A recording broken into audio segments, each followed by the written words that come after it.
घरी जात असताना देवीचं आम्हाला दर्शन झालं.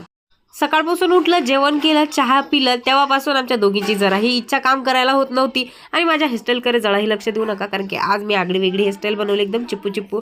मला झाली आहे सर्दी, त्यामुळे काही काही शब्द मला उच्चारता येत नाहीये, त्यामुळे आजच्या दिवस थोडंसं ऍडजस्ट करा. खूप वेळ टाइमपास केल्यानंतर कुठे जाऊ, कपडे धुवायला गेल्या.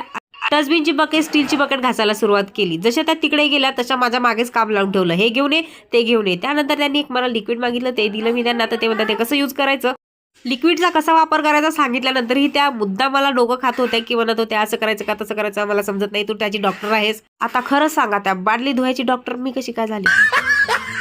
अशा रोज काही ना काही बकवास आमच्या दोघींच्या सुरूच असतात. त्यानंतर बिटूची तयारी केली, तिला ट्युशनला सोडला. आम्ही दोघींनी तयारी केली, आम्हाला जायचं होतं बाहेर. बाहेर जायचं म्हटलं की पहिला गाडी कोण चालवणार या विषयावरून आमची पहिला कटकट होते. इकडनं गाडी कोण घेईल आणि परत येताना गाडी कोण चालवणार हे ठरवल्याशिवाय कोणीच गाडी चालवत नाही.